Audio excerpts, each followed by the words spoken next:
Once in Charles Dickens' most popular book, Oliver Twist, it was mentioned that Oliver Twist's father was sent in jail and her mother was crying badly. Imagine that situation.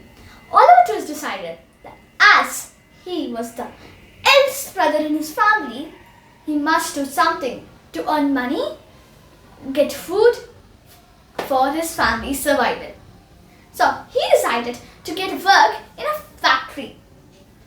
The factory approved, but they had some conditions, some regulations. First, he would not be allowed to step out of the factory once he got work in his factory. Even though the day was over, all he had to do is stay in the factory, make the supplies they were making. He would get very less money for the work he was doing. That is a very less amount of money. For example, $2 for just a work which would cost $10. Can you imagine that? Well, that's an example.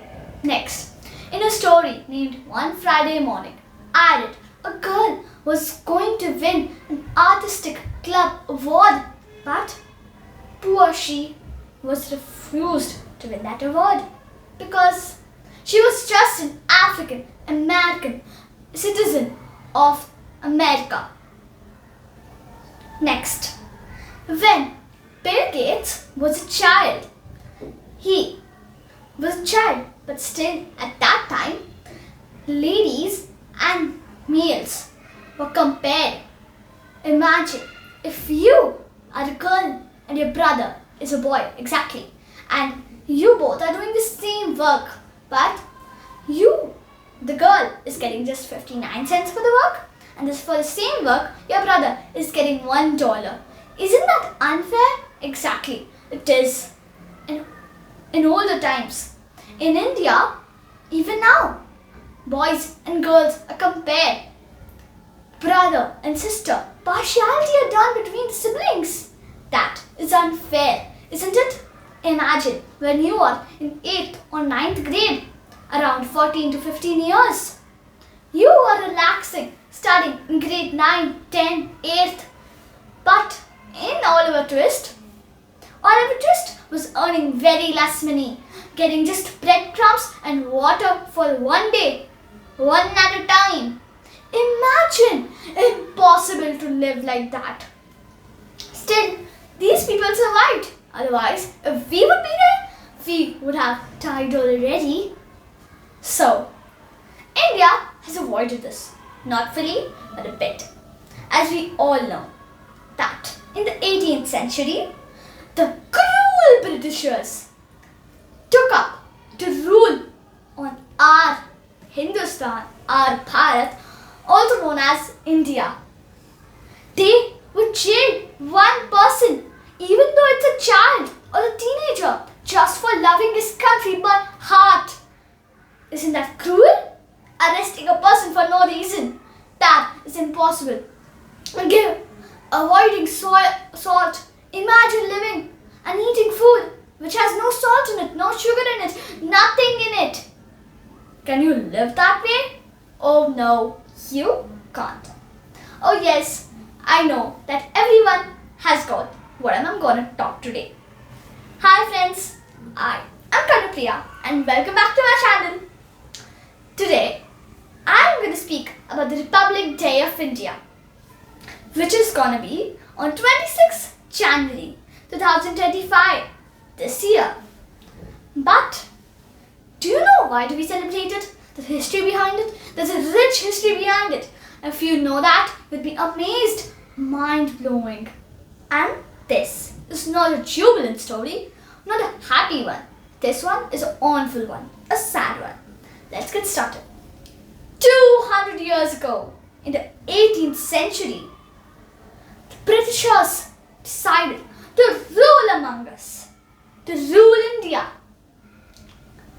There, Mahatma Gandhi, Subhash Chandra Bose, B.R. Ambedkar, Gangadhar Tilak, Bhagat Singh, Chandrasekhar Azad, and many more set their lives to see India living a happy, a jubilant life and not an awful one.